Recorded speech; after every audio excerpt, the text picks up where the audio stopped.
Entrez. Bonjour. Bonjour. Je ferme la porte? Oui. D'accord. Installez-vous. Merci, c'est gentil. Voilà mon dossier, mon CV. Le self-marketing me présente une opportunité pour mieux communiquer ma valeur via les outils de web, mes compétences et mon expérience. Avant de se lancer dans une démarche de self-marketing, j'ai réalisé mon auto-diagnostic avec l'outil SWOT. La synthèse de ce diagnostic m'a permis de poser les bonnes questions. Il faudra par la suite mettre en place une réelle démarche marketing appliquée à soi-même en respectant tous les codes du marketing et de ces outils. D'après l'analyse SWOT que j'ai réalisée, j'ai pu évaluer mes soft skills, compétences comportementales, suscitant de plus en plus l'intérêt des entreprises pour être recrutées. Puis, être performante au travail, les seules compétences techniques ne suffisent plus. Salariés et managers doivent développer des qualités non professionnelles telles que la créativité ou l'empathie.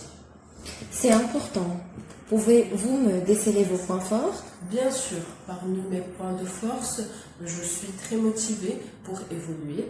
Je suis quelqu'un de très compétent, je suis capable de gérer des situations difficiles. J'aime bien travailler en groupe. En plus, je suis autonome, responsable. J'ai l'esprit critique et managérial. J'ai un point d'appui très potentiel, je vois. Là, je pars de la prise de parole. Je peux réagir aisément face au public. Vos faiblesses? Je suis bosseuse, mais je ne supporte pas la routine. En plus, je suis tellement organisée, rigoureuse, donc je cherche toujours la perfection. Les opportunités face à vous? Je suis polyvalente, je m'adapte aux aspects technologiques facilement. Et pour le menace? Je suis contre le risque de perte et de la maîtrise de ma dynamique propre. Comme on a l'habitude de le dire, la première impression est généralement la bonne, et cela est vrai également dans le recrutement, je pense.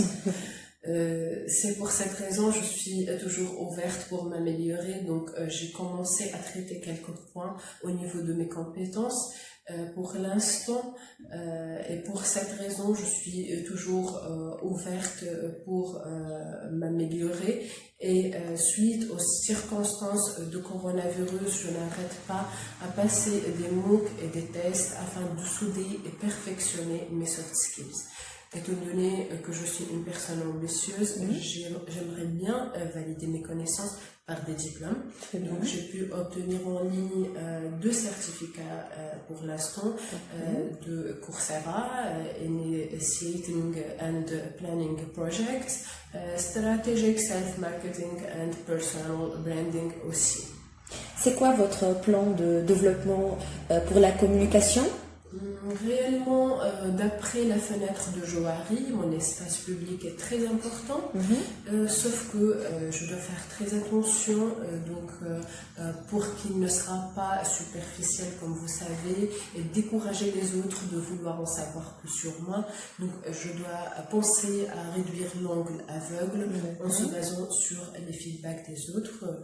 Et pour information, j'ai eu un diplôme auprès de la plateforme Accenture aussi. Vous avez préparé un plan concernant l'estime de soi et confiance en soi? Oui, la théorie de l'estime de soi est très importante et peut être traduite dans le rapport entre ce que nous sommes en tant qu'individu, apparence physique, réussite sociale, et ce que nous souhaiterons être dans le futur. Donc selon les 2 tests de l'échelle d'estime de soi sociale de Zonnberg et le test du quadrilatre de l'estime de soi multidimensionnelle que j'ai passé, le résultat indique une estime de soi forte. Donc je juge que mon estime est solide, elle présente une source de bien-être et épanouissement pour moi. J'ai constaté que mon estime de soi dans les domaines scolaires, professionnels et social est plus fort que l'émotionnel et physique. Ce dernier correspond à ce que je voudrais avoir en matière self-esteem et mon plan de développement personnel. Donc j'ai décidé d'être plus rationnel et être le plus objectif, le plus que possible plutôt. Pour la confiance en soi, je vois qu'elle n'est pas un don du ciel vraiment. Il s'agit d'une perception que vous pouvez ressentir face aux imprévus et aux défis de votre quotidien. En mesurant le taux de confiance en soi, j'ai trouvé comme résultat 9 sur 10. Malheureusement, je ne suis pas tout à fait d'accord avec ce résultat. J'ai confiance en moi. J'ai confiance en ma capacité de faire un choix, de prendre une décision, d'agir et de réagir. Je m'adapte aux changements qui s'offrent à moi, surtout sur le plan professionnel. Je parle bien sûr, c'est également savoir que je mérite d'être heureuse. C'est gentil. Donc, tout d'abord, j'aimerais avoir davantage de respect pour moi-même et pour mes compétences, évidemment. Ensuite, je ne dois pas critiquer, bien sûr, moi-même, mais plutôt saisir le bien fondé des difficultés. J'ai décidé d'apprécier simplement les instants présents. En plus, je dois être patiente, des petits pas qui vont me mener vers la réalisation de mon but. Aussi, je veux rajouter un point concernant l'affirmation de soi, si vous me permettez. Oui, bien sûr. C'est gentil. Afin d'améliorer ce point, j'ai passé 2 tests et j'ai constaté que le premier est un test, c'est un test d'assertivité et c'est un concept introduit par le psychologue new-yorkaise André Salter. Il dessine la capacité à exprimer et à défendre nos droits sans empiéter et dépasser sur ceux des autres. Le deuxième, c'était le test de la communication non violente, CNV. Donc, j'ai adopté à une communication violente occasionnellement. Je suis un chacal pour information. Donc, ma communication, car d'après le test, je suis manipulatrice des fois 32%, c'est le résultat du test, bien sûr. Donc, j'oriente toujours vers le critique, le jugement. Pour dépasser ces lacunes, je vais apprendre à mieux développer mes expressions et mes pensées, émotions et opinions de façon directe et simple dans les prochaines occasions. Apprendre à reconnaître mes droits, ceux des autres. Et concernant l'outil le plus important pour transmettre mes messages, je dois être capable de présenter la situation d'une manière neutre, évoquer la situation de manière objective. J'ai remarqué que vous parlez de l'empathie. Vous pouvez m'en parler plus ? Oui, en fait, on peut la qualifier de capacité à se mettre à la place d'autrui et à ressentir une émotion correspondant à la sienne, tout en gardant ses propres réponses émotionnelles. Faire la distinction entre soi et l'autre est alors très essentiel. Faire preuve d'empathie, c'est avant tout travailler sur soi-même et comme pour tout, plus on commence jeune, mieux cela fonctionne.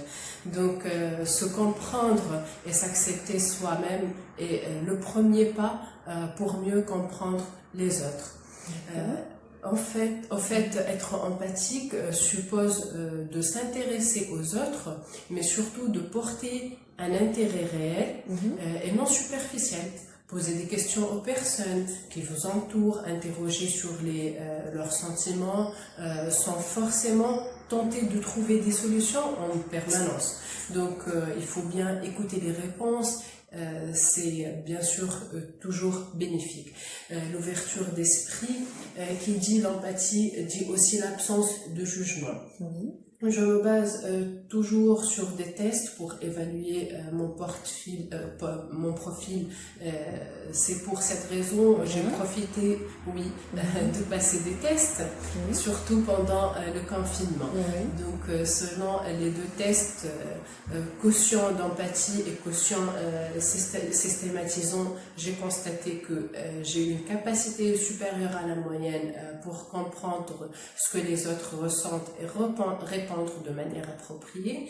J'ai une capacité moyenne à l'analyse et l'exploitation d'un système. Cela correspond réellement à mon image. Je ne suis pas tout à fait satisfaite car je suis toujours dans la moyenne, donc je dois m'améliorer. Et l'intelligence émotionnelle, vous dit quelque chose? Oui. C'est une intelligence tournée vers les émotions. Une intelligence mature est une clé essentielle dans la communication, l'affirmation du soi et la gestion des conflits. Donc, selon le test quotient émotionnel intrapersonnel, soit j'ai un niveau correct mais sans plus dans toutes les compétences émotionnelles, soit je suis douée pour certaines de ces compétences mais plutôt faible pour d'autres. Je suis en train d'analyser encore ces résultats, donc cela correspond à moi. Je suis très satisfaite parce que ça me permettra de mieux comprendre et motiver mon équipe future si je vais être acceptée parmi vous, et facilite aussi la prise de décision, qui sont deux axes très importants dans mon poste futur. D'accord. Avez-vous d'autres compétences à développer? Oui, la congruence par exemple, elle peut se définir comme l'adéquation entre des émotions ressenties en lien avec les réactions non verbales provoquées par ces émotions.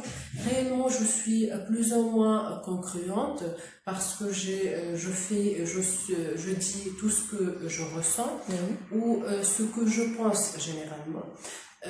Dans mon cas, je dois développer le côté comportement. Je dois améliorer mes actions, mes attitudes dans mon environnement, indépendamment de mes compétences. Aussi, la résilience, être résilient, c'est savoir anticiper le risque, être à l'aise avec le changement. Pour mon parcours, j'ai eu mon baccalauréat mathématiques en 2014. En 2017, j'ai eu ma licence en comptabilité, comme je vous ai dit tout à l'heure. J'ai eu une déception, c'était le refus de ma candidature pour le master CCA.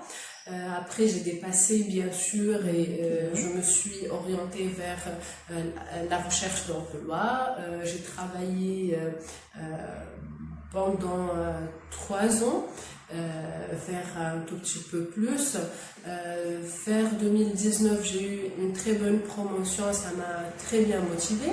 Et pour aussi 2019, c'est la reprise des études, c'est l'événement le plus remarquable.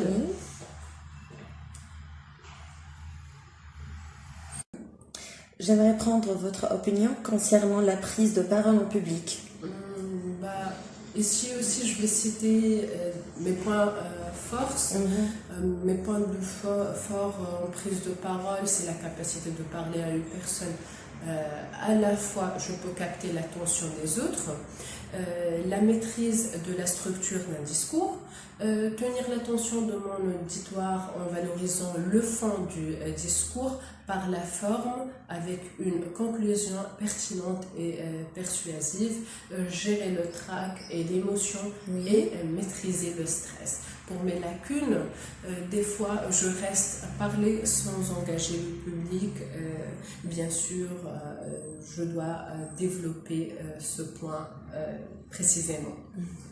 Comme vous savez, le marché d'emploi est devenu tellement compétitif au fil des années. Le nombre croissant de professionnels qualifiés se rivalise tous les jours pour un nombre de postes d'emploi bien limité. De plus, ces années, on a un nombre incroyable de diplômés de haute école et universités faisant entrer dans ce monde professionnel.